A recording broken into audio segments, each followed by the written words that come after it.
House. Thank you, Mr. Chairman. Mr. Secretary is welcome this morning. It's an honor to have you both here. And Mr. Panetta, just so you know, your son is honorably carrying on the tradition of public service. I guess the jury's out on it. I appreciate that. We take a poll? Family affair. Good.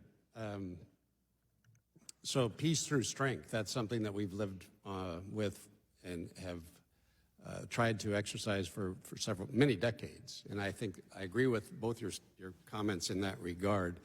You know, we as a committee went through a tabletop exercise, some people call it a war game, to see what scenarios and outcomes would look like in the event of China moving on Taiwan.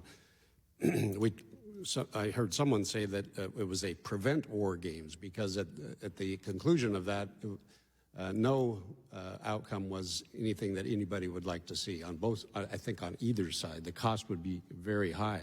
One of the goals, I think, of many people is to have President Xi wake up every morning and think, today's not the day, that there are so many deterrents staring him in the face that he would come to that conclusion. And I think I've heard from Secretary Gates, Robert Gates, that no one in the Chinese military has experience on any kind of major war. No general has any war experience. And so there's a lot of reasons why maybe an invasion would not be their first course of action, which leads me to maybe a more probable course of action.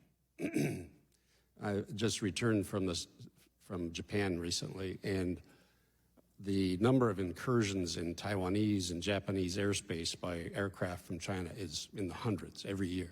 The naval ships that the presence of the Chinese Navy on the eastern coast of Taiwan is constant.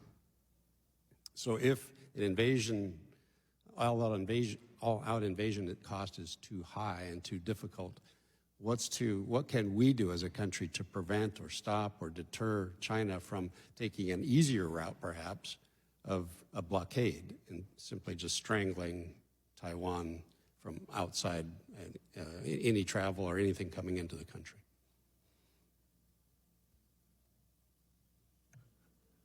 There is no question that the most important thing we can do with regards to Taiwan is to strengthen their deterrence and to not only provide the arms, but provide the training necessary for them to be able to defend themselves, and to show that the United States will maintain a presence in that area with our Navy and with our other capabilities.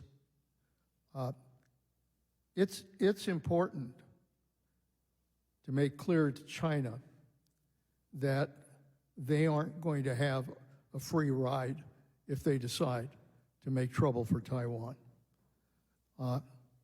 But it is very important that if we say we will defend them militarily, that we defend them militarily. And that means providing whatever support they need if they are, in fact, a victim of aggression by China. The thing that Xi is going to constantly be looking at is whether or not we are taking actions. This is not about words. This is about actions. And what we do to support Taiwan and to maintain a strong presence in the South China Sea, those are the kinds of actions that Xi will watch very closely and be deterred by. Thank you. Mr. Pompeo? Just two thoughts. I agree with Secretary Panetta. Two thoughts. A blockade gets ugly really quickly. The difference between an invasion and blockade is a continuum, for sure. Once product ceases to flow out of Taiwan into the rest of the world, a country upon Taiwan is a country upon which the entire world is dependent daily for deliveries across the world. It gets difficult very quickly. It gets difficult for the Vietnamese, the Japanese, the Philippines, the Australians, even more quickly than it does for us here in the United States. And so we should not, I guess my urging is not to think about the blockade as a more peaceful or more genteel solution to Xi Jinping's desire to bring Taiwan under his political control, but an act of war very much in the same way that an invasion would be. Thank you. Ms. Stevens. Thank you, Mr. Chair, and thank you to both of our witnesses. It's certainly quite significant to have both of you here testifying before our committee, and we thank you for your time. Mr. Pompeo, in your testimony, you talk about the economic war and the war that we have been in and maybe sometimes pretending we aren't in. Do you see economics as the primary motivation for the CCP to align itself with American adversaries and in many respects taunt us on the global stage, or are there other motivations? Thank you for the question, and thanks for the kind words. You actually got 100% of the former Italian-American CIA directors here today, so quite an accomplishment. And I joined the Italian caucus. This is thank you for that. We appreciate it. No, I actually think their primary motivation is ideological. It is Xi Jinping is driven by a Marxist-Leninist ideology, a historic understanding of China as the middle kingdom of the central actor on the world stage, and he feels there is a that their history has been wronged by the Western order. And so economics is a tool by which he seeks to achieve the global hegemony that he so seeks, but I think the motivation is much deeper and much darker than just trying to figure out how to make a few more renminbi for his people. This is not an effort to improve life for the Chinese people. This is an effort for aggregation of power for the Chinese Communist Party. And as we look towards maintaining the post-World War II order, as you described in your testimony, what does that look like in this, 80-year mark that we're about to hit since the end of World War II, and with some of the changing dynamics that have hit the West, particularly with Brexit as an example, as well as the West's reliance on CCP investment in their economy? How do we bring along our European allies to this deterrent strategy, given that you're a former Secretary of State and not a former head of Treasury? Goodness. So in the end, the central thesis is got two legs to it. One is respecting national sovereignty. Nation states acting in their own self-interest. We marked it as America first. I always reminded others, when I was in Asia, I would remind that, ma'am, you think Bangladesh should be first? You're running that country. Sovereign nations acting in their own interest. And then second, the United States has a deep interest in protecting basic freedoms and property rights and contractual capacity to deliver against increasing efforts to undermine market-based economies. Right? This is one of the central theories of Xi Jinping: is show up in Africa with some stolen intellectual property from the United States that you built with cheap labor inside of China, and then dump it on the world in an effort to aggregate political power.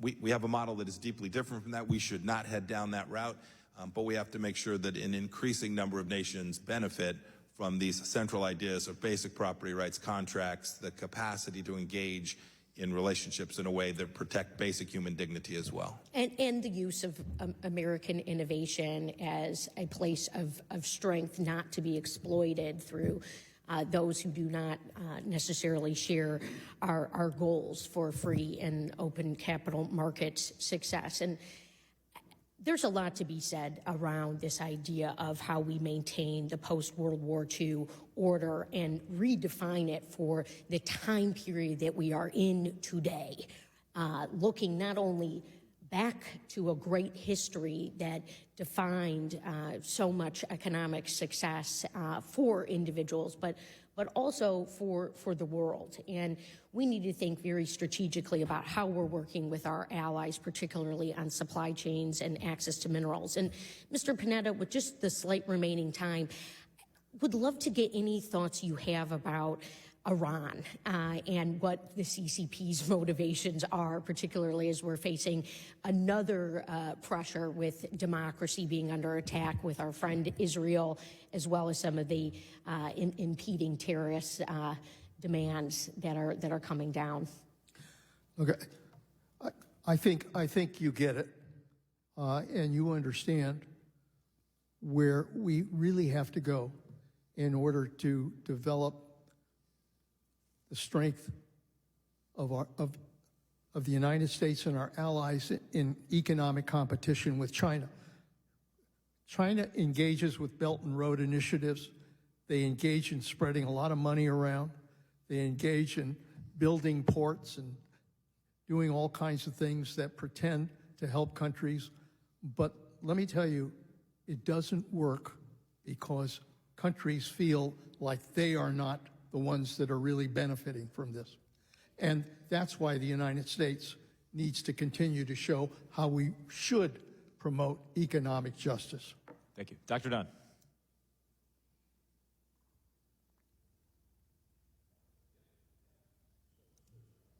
Thought I was a little farther down the line. Well, thank you, Mr. Chairman. I have several articles I'd like to enter first, and I'd like to enter those now, if I may. And I can read the names. 5 articles? Without No objection. They're all in. What from Afghanistan, Ukraine, Iran, Israel, the Biden administration has categorically failed they failed on foreign policy. They failed to deter war, the very first mission of diplomacy.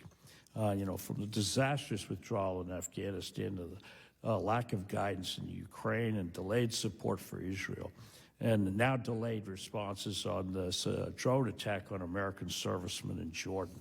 It's all a failure of deterrence. And it's how much easier is it to fail when your U.S. president turns over $6 billion to Iran. The Iranian government is constantly working to destabilize the Middle East, and they pose a danger to our allies in the region. They're a known funder of terrorism, and they pose a direct threat to national security. We can't economically support them. Let me say, Mr. Secretaries, I've never said that before, Mr. Secretaries. Never before have we had a more august pair of experts on international policy before us. So thank you very much for being here. And Secretary Panetta, I wanted to thank you for your earlier comments about the willingness of our young men and women to defend America and the free world. One of my sons served under you when you were SecDef in the Middle East in multiple tours, and I saw the same determination that you described. And I'll add everybody's telling you how well Jimmy's behaving. He's been outstanding. He's just terrific. He hasn't ever had a day when people said so many nice things about him. Secretary Pompeo, thank you very much for being here today and for your continued public service on foreign affairs and diplomatic policy, even in the face of Iranian death threats and bounties on your life. With all the separate attacks that we're seeing across the world, it can certainly look like our growing number of adversaries are acting independently, but I think we know that's not the case. There is this sort of global alliance against democracy, the rules-based order of nations. And our NATO allies actually have risen to this fact and declared their concerns in these other theaters, such as the Indo-Pacific and the Middle East. I wonder if you would clarify for us this threat to the free world for our folks back home, because it doesn't always, they don't always think about that in a larger sense. So it is the case, as you've described. These are all linked.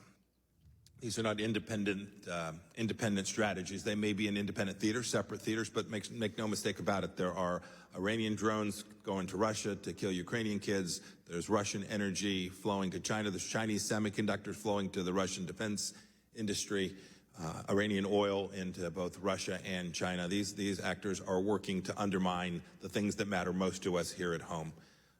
It's hard sometimes when I represented South Central Kansas. It's hard to appreciate when you're going about your life, raising your family. It's hard to appreciate that there is evil in the world that is a staggering confrontation to our way of life as we find it. We always, in America, we try to find the best in people. We're always optimistic, but having spent time, as I know Secretary Panetta, with some of the most evil human beings that have ever walked the face of the earth during our lifetimes, these folks want bad things for us. They want to undermine that very idea of freedom here at home, and we have a responsibility to get it right economically, diplomatically, and make sure we have a strong military to defend those two.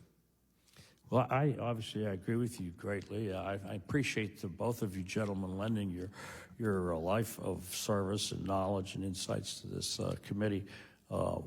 This committee has been behaving very, very bipartisan fashion. I think we all agree that we have a serious problem in front of us, and it's our job to rally our friends around us and our colleagues and support these things in the world. Thank you so much for coming here and shoring up our determination. I appreciate that. With that, Mr. Chairman, I yield back. Thank you. Mr. Auchincloss. Mr. Chairman, this hearing is an opportunity to highlight the dangers of authoritarianism, not just abroad, but also the threats we face at home.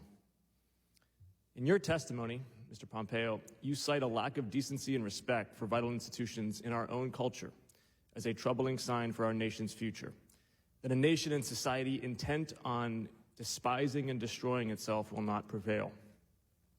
It's a worthy message undercut by the record of its messenger. A messenger who cited the insurrection that occurred here on January 6th as an example of, quote, a peaceful transition of power. January 6, 2021 was Xi Jinping's best day in office. When the United States degrades its own democracy on the world stage for people all over to witness, it undermines our ability to lead and the power of our example. What kind of example are we setting when former administrations take the side of dictators? What kind of example are we setting when your former boss, the likely presidential nominee of your party, is promising to be a dictator? Mr. Pompeo, you write that, quote, regimes in Moscow, Tehran, Pyongyang, and Caracas all owe their continued existence to the Chinese Communist Party. You omit that prior to his invasion of Ukraine, you described Putin as, quote, very capable, end quote, and said you had, quote, enormous respect for him. Also missing from your remarks, these regimes have an ally in Donald Trump. Just this month, Donald Trump praised Kim Jong-un at a rally in New Hampshire, referring to him as, quote, a tough, smart guy. While in office, he considered meeting with Maduro and second-guessed his own administration's recognition of Guaido as Venezuela's legitimate president. He rejected his own intelligence agencies, including the CIA, which you were the director of at the time, on the world stage during his shameful Helsinki summit and denied the evidence that Moscow interfered in our elections. On one thing, though, we do agree. Our democracy is stronger when we invest in and celebrate our free society. We have the tools to outcompete autocracies at home and abroad, but it's not just, as you say, a strong military and a strong economy. It's also a strong democracy.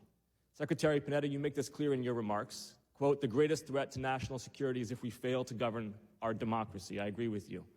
But Mr. Pompeo, this cannot happen if we defy reality and rewrite history for political expediency.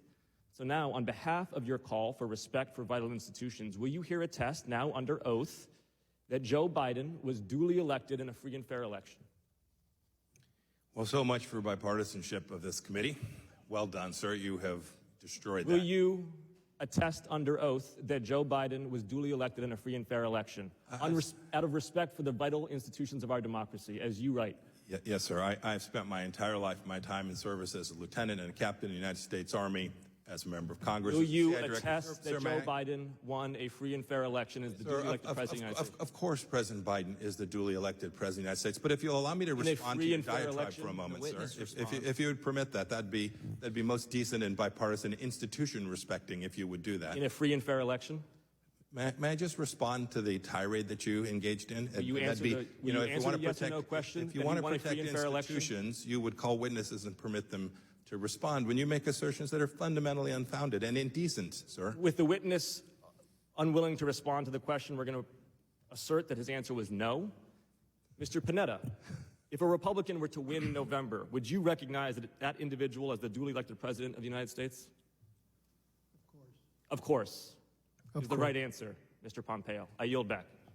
I wish Secretary Clinton would. Secretary Clinton would be so clear about her election as well. We have a minute and 10 seconds that I'll give to Secretary Pompeo to answer the question. Just this. We did have a peaceful transition of power from the Trump administration to the Biden administration. I was present for that. I saw my State Department work diligently to deliver the information that Secretary Blinken desperately needed to get started on the right foot, and I have been proud to work alongside Secretary Blinken. Mr. Chairman, reclaiming the gentleman has yielded to me. I have given that time to Secretary Pompeo. I'd like to see a show of hands who here thinks it was peaceful on January 6, 2021. What are you doing? The last thought, and by the way, I was happy that the State Department executed that tradition with such aplomb and such excellence. The second thought is this. Look, we'll have partisan disagreements on many things. I think it is a factual matter. You recounted a number of foreign policy. I think it's a factual matter that the world was in less conflict 3 years ago than it is today. Secretary Blinken just yesterday said that not since 1973 has the Middle East been so dangerous. I agree with him on that. It was safer 3 years ago because we had established a deterrence model that was successful at preventing invasion of Europe, the debacle in Afghanistan, the good work that we did. You'll recall that the Trump administration was the first administration to actually provide defensive weapon systems to Ukraine when the Obama administration had concluded it could not or would not do so. These were things that kept the American people safe. It wasn't partisan, it wasn't political, it was good policy. Mr. Johnson. Thank you, Mr. Chairman. Mr. Secretaries, thank you very much for being articulate and logical voices about the power of deterrence, about the importance of American leadership, and about the very real risk posed by this authoritarian alignment between China, Russia, North Korea, Iran, and others. We've talked a lot about that authoritarian alignment of external actors. I'm curious, to what extent does that alignment extend to within our own borders? To what extent has the Chinese Communist Party identified and invested in partners that seek to undermine our country from within? And Mr. Pompeo, or rather Secretary Pompeo, we can, or yeah, go ahead, Mr. Panetta. That was one of the great concerns we saw when I was director of the CIA. It was obvious that China had an extensive intelligence network at play, and that through their technology, they were deliberately planning methods of gathering intelligence, whether it was Huawei, or other sales, that they were using that for intelligence. They are very aggressive within the United States now on disinformation. We know that Putin waged a disinformation campaign as well. China's doing exactly the same thing, using artificial intelligence very effectively to spread disinformation and misinformation in this country. So that, I think, remains a significant concern, that at a time when, you know, they talk about dialogue and the time when they talk about trying to improve relations, we cannot underestimate their efforts to basically undermine our democracy. I give just two quick thoughts, but I agree with Secretary Panetta that we should never forget this information space in social media and how the Chinese Communist Party has communist-directed entities that are on every one of our children's cell phones, passing information that is deeply filtered, designed for our young people here to undermine their idea and their understanding of America and our foundational ideas. We have to take serious action there. Second thought, you know, it seems like a long time ago, but don't forget, this is the very Xi Jinping that unleashed a virus upon the world, that killed millions of people, including over 1 million people in the United States. It gets seldom referenced. It's hard to imagine the staggering impact that COVID had on the world, and yet no one's held Xi Jinping accountable, not for the leak from his lab, which happened, but for the fact that once he was aware that he had a leak from his lab of a relatively lethal, relatively contagious virus, he foisted upon the world. He made a decision to hide the data, to hide the information, off the researchers, and to put thousands of people on airplanes and transit them across the world with the death and destruction and the economic harm that followed from that. This is the very same Xi Jinping that is working here in the United States against us. It's pretty well in the record of this committee that the algorithms of TikTok in America are designed to deliver trash to American youth. The algorithms in China deliver a more virtuous content. Because of that and other reasons, I have a tendency to describe TikTok as nothing more than CCP malware. Is that hyperbolic, or is that accurate? No, I happen to think it's accurate. It has to be fixed, and it's not. I would only add, it's not just TikTok. It's deeper. It's broader. It's more pervasive in the way that Secretary Panetta described it. And so this effort at information warfare is something it's hard for democracies to defend because we have wide open societies. And I get that, and I'm happy about that. But we have to do it, and we have the tools to do it as well. Well, go ahead, by- Secretary Panetta. By the way, I think it also raises the importance of our ability to have good intelligence on China. We need good intelligence on our adversaries. We get intelligence even on our allies. But intelligence is critical to our ability to make the right decisions. And I have to tell you, China is a very tough target. And it's not easy to be able to penetrate and get the kind of intelligence that we absolutely need if we're going to deal with China. Well, thank you, gentlemen. I fear that much of America is still sleepwalking through the very real threat that every single day China, Russia, and others have thousands of people and millions of dollars at work in undermining our country in the ways you described. Thank you for calling attention to that threat.